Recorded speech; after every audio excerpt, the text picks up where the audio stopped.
Welcome to another exciting edition of 42 Stories Anthology Presents. I'm your host, Bam, and today we have one of the writers of the anthology. Welcome, Emily. Thank you. Hello. So I'm going to attempt to not destroy your name. Ugh, Let's see, I'm sorry, that's not right at all. Wow, I'm sorry. I already destroyed your name. So Mendelbaum, right? That's German, you're yes. saying, Yep. and Lowry, right? Yep. Emily Mandelbaum Lowry. All right. So welcome, Emily Mandelbaum Lowry. Yeah, thank you for meeting me today. Well, it's day for me, but where are you? What time is it? So I'm in the Pacific Northwest. So for us, it's late. It's almost 10 o'clock in the evening, but it's a lovely night. We've had a couple of days of rain, so it's just been like exactly the kind of perfect PNW thing you would expect. And yeah, it's like a nice day. Got to exercise. I got to go to Pilates. It was like so fancy. Okay. So you do Pilates. I'm getting back into it. It was something I used to do for a long time, and then I have two young children, and so I had to pause it for a while. Hmm. But I'm hoping to get back into it. It's really, really good for me, and it's just a good exercise. It's like a good way to get exercise. Yeah, it's really good for your core. I did it after having 8 back operations, and it's how I was able to learn to walk again, was Oh my goodness. using my core through doing Pilates. So when I hear someone doing it, I go, you have a lot of strength training in there. So good luck with Yes. it. Oh Uh, my goodness. And I relate to you because I've luckily have not had eight, but I have had back surgery as well. And so it's not fun before, but it typically feels really good after. Yeah, and now I can do the splits. So yeah, That's great. Pilates helps with stretching, and yoga is good too for that kind of thing, flexibility. Yeah. But yeah, Pilates is great for people who haven't tried it, and it's good to hear someone else who does it. I recommend following my instructor. Her name is Tammy Beardsley. She's on my friends list on Facebook. If you ever want to Oh, check her out, cool. you could I follow her. definitely She will. gives a lot of Pilates tips, and we've been friends since I left Houston years ago and went to Japan, and still friends 10 years later. That's great. Oh, that's awesome. So enough shout outs about her. I'd like to know more about you other than your writer in the Fight and Outer Space chapter, and that you're also a part of a couple of anthologies. How about Yes, you tell your bio? I'm happy to. So I am a graduate from Stanford University with a master's degree in communications and a bachelor's degree in symbolic systems. I live outside of Portland, Oregon with my husband, my two children, and our funny little poodle pointer dog. And I am currently job searching and raising my kids here and trying to make sure that I fit in writing and my other hobbies because writing is an outlet for me that is very important. So that's me. Well, being a writer and a parent are two jobs right there. So you have a lot going on, especially being a parent. You have a, you have Yes. a lot of stuff to do. I'm surprised you fit in yoga and Pilates. It is Yeah. hard, but it's important. I think that like just trying to prioritize the things that are good for your body and soul and mind and for theirs is a challenge, but it's also a good challenge. You mentioned hobbies. What are some of your other hobbies? So writing, I get to call writing still a hobby, which is a nice thing. But I also love photography, Hmm. and I am mostly I prefer landscapes and close-ups of flowers. Oh, And I am a person who still photographs my food. I will never think that it's like out of trend to do that. So millennial me is just same very here. into yes. So that's something I really love to do. And I was doing a lot of crochet and knitting and a lot more crafting. Like crafting different types of crafts or hobbies that are both very expensive and easy to let them take over and dominate. Hmm. So, but when I had my son 2 years ago, I decided to just take a little bit of a step back from a lot of those hands-on hobbies because my hands were very busy. But I've still tried to make time for photography when I can. Yeah. It sounds like you got a lot going on that keeps you busy. But when you want to relax, I think you mentioned before we started that you like beaches. What are some of your favorite beaches? Uh, I love the beach in general. It's a place that I wish that I lived closer to. I grew up near a beach, My current favorite is a beach called Short Beach that's near Cape Mears, Oregon.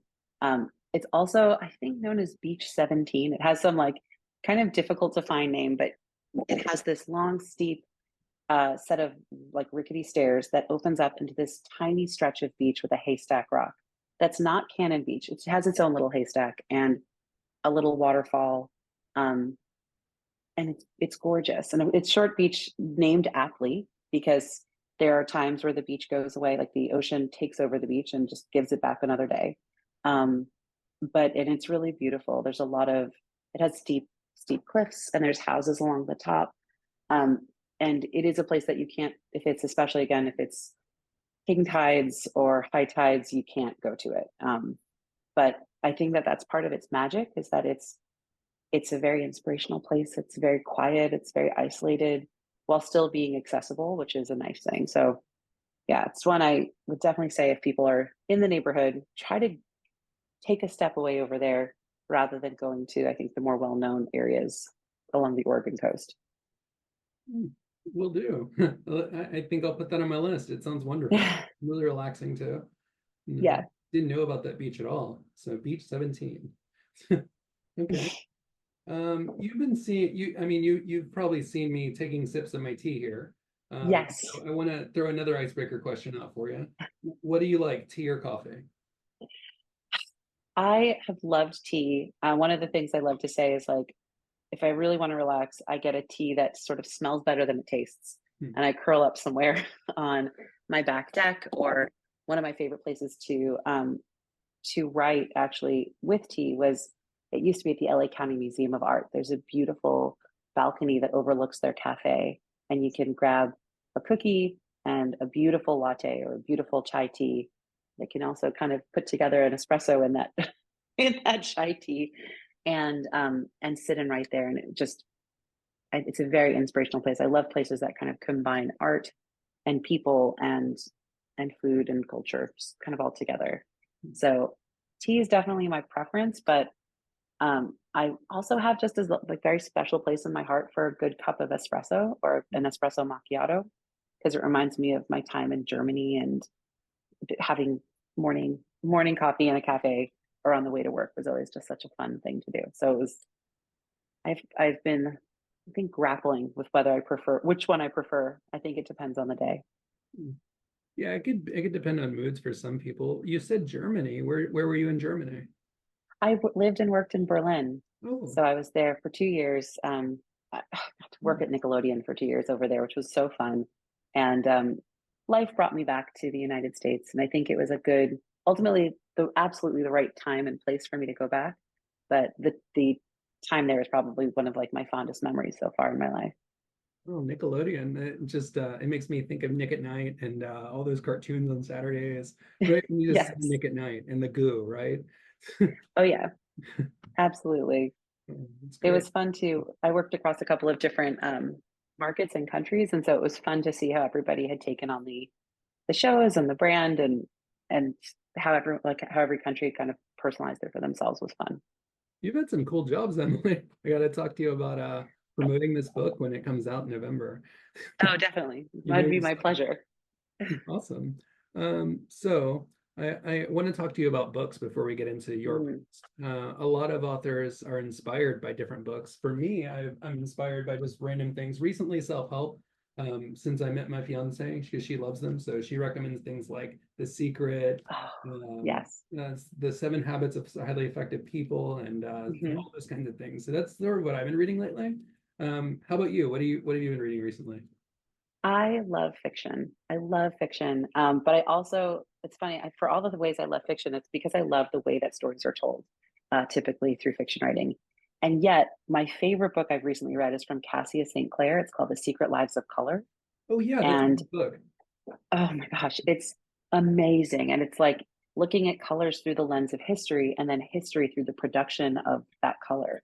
So I love the way that she approached the subjects and I loved how she reveled in her curiosity and it made me revel in her curiosity. It reminded me a lot of like the botany of desire and that just curious approach to something that some people might consider banal or some people might consider not interesting. And I just find it fascinating. Mm, And I love to really hyper focus. It's something I do in my writing as well. I like to just really focus on details. mm, And you can just spill like thousands of words on detail, even though you're not necessarily pushing a story forward, but you are, and you're still enjoying the moment. I think that those are really exciting. So, oh my God, that book is great. It took me a while. I intentionally read it slowly. And so it took me a few months to read it, but it was worth it every time I would dip in. I just felt like I would be lost in a color and then emerge learning something new. mm. Yeah, that's what happens when you take your time and you're subtle with the story. And that's exactly what I'm doing with the anthology before it comes out. I'm slowly reading through it each chapter. Before, I've been speed reading through it and trying to Sure. get it out. But now that it's coming out in a few months, I'm slowly reading through these stories, and some of them bring me to tears, honestly. I mean, I'm a guy, but I That's still cry. A amazing. lot of people do. But in 42 Yeah. words, that an author can do that to a reader, it's amazing. And yeah, that said, before we get to writing questions, I'd like to hear one of your stories, and I promise I won't cry. Sure. You got the fight chapter and the outer space chapter, a story in both.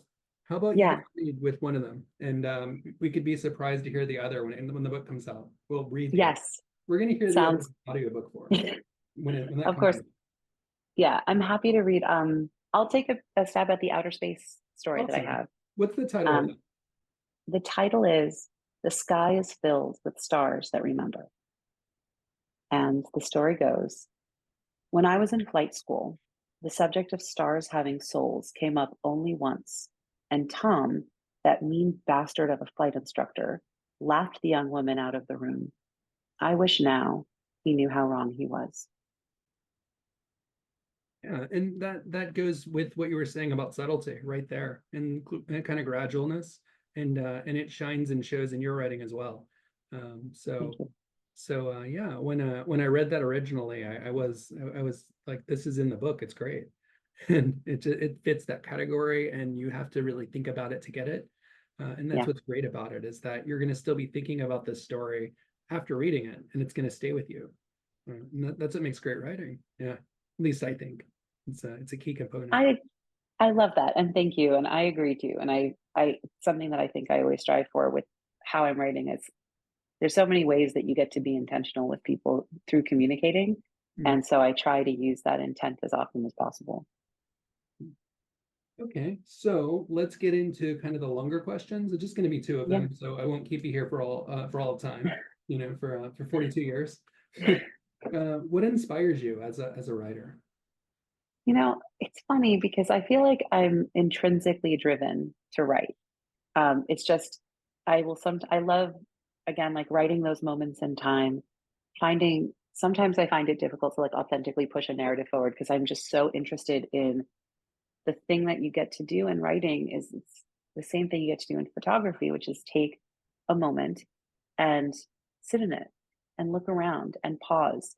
And you have as many words and as much imagination as you want to do that.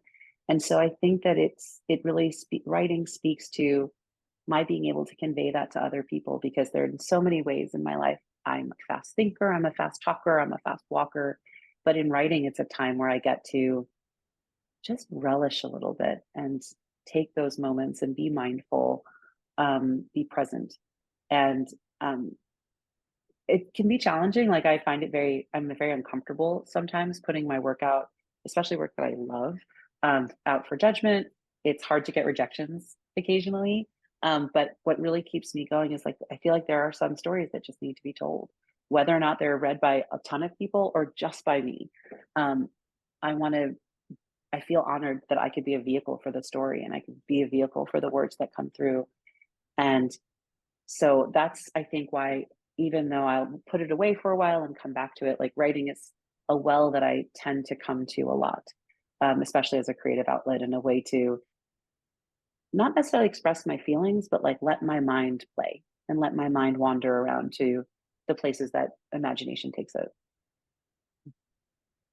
Oh, that said, I'm sure that people are going to want to read your other story, but one thing I forgot to ask is for you to tell the readers the name you used in the fight chapter and the story title, if that's okay. Uh, of course. So I'm clearly terrible at pen names because my fight chapter is E.M. Lowry. Really, And then my name in outer space is Emily Mandelbaum Lowry. And so the EM is just my initials.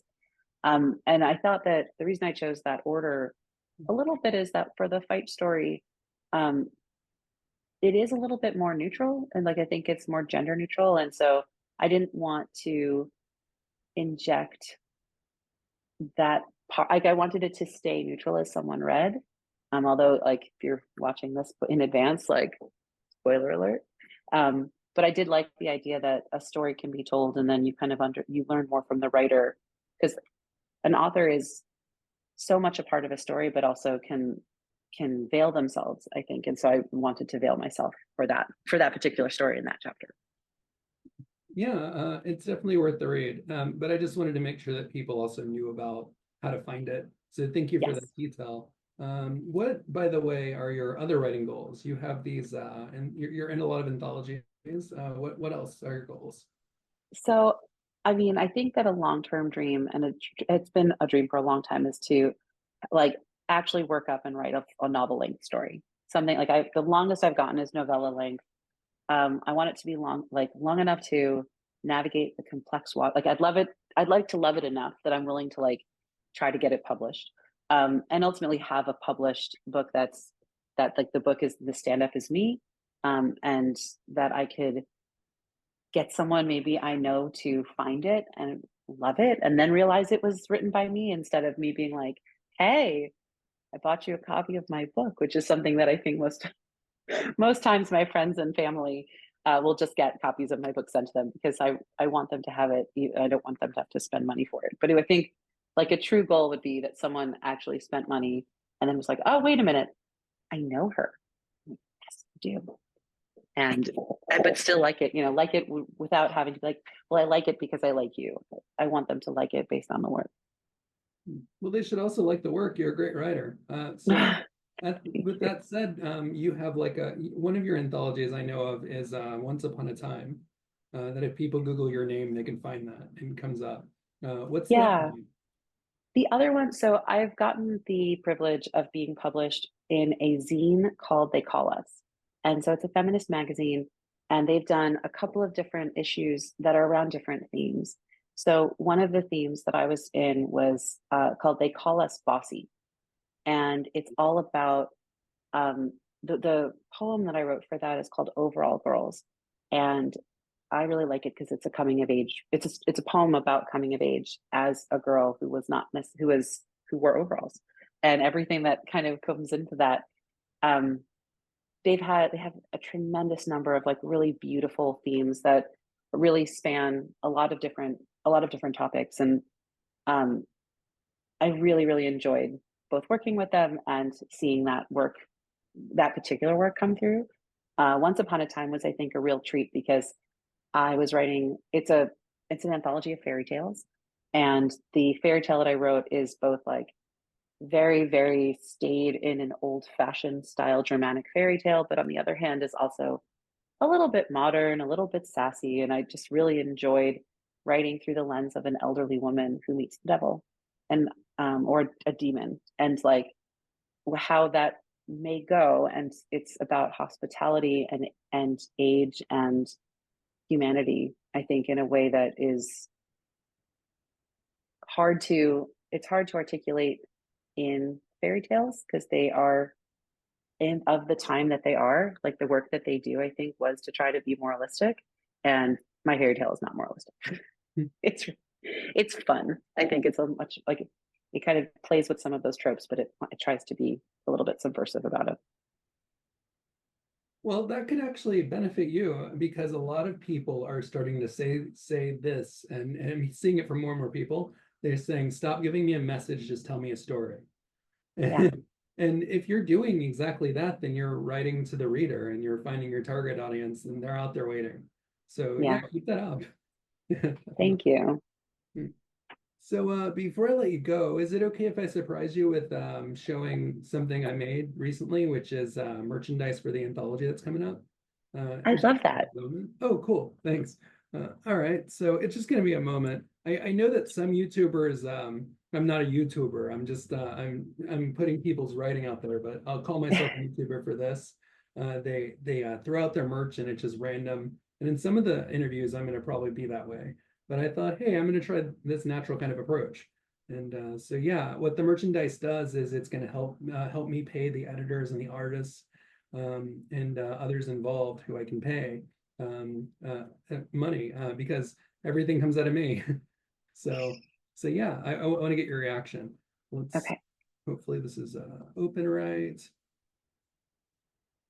Just give me a moment and then I will share.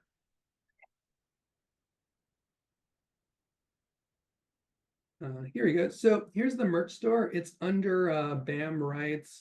Well, I should probably go to the home, but I'm going to put a link in the description, and that's going to make it easier. But basically, there's right now 6 designs. I'm going to continue putting more designs up. Probably my Yeah. favorite is this one because it has the title of the book in it. Yeah. It has, but it's kind of backwards. It says book of, and then 42. The thing about Redbubble that a lot of people don't know is you have to go down to see all the products. Like when you click on one, you have to go down and then go view designs. And now you Got can see it. what's actually in the shop. Otherwise, it'll just show you a few things. And there's some really cute things like pet mats and hats. And it has the logo. This is the anthology logo. And Oh, that's great. yeah. So I hope people check it out. What's your reaction to it when you see it? Oh, well, one, I love that there's a logo and I love seeing the way that it sits across all of these different products. So whether you want to like show your love for the anthology, again, as a cook, or just like with a mug, or if you want to find something that you can wear out of the house, I think it's really fun to see that come together. And it's really fun to work with Redbubble because you can find different colors that you might so that you prefer. So I think it's really fun to get to see that too, and it could really be as custom as you want. I love that. Congratulations, Bam. This is so fun. Yeah, I'm glad that you like it. And I mentioned my fiance before we started. I probably mentioned her while we were talking, but she saw it and she's hard to impress. She was looking at it and some of it she said, I want to buy that. And I go, okay, I guess it's good because she's hard to impress. So yeah, thank you I for think your it's time. great. And yeah, I appreciate you looking at it and coming and talking today. Yeah, thank you. Thank you so much. It was such a pleasure. And I'm so excited to see the book get published. I think it's really such a delight to be part of a community of people who have come together over such a fantastic theme. And to just, it feels, I feel again, just that sense of privilege and joy of getting to have been chosen to participate. So thank you.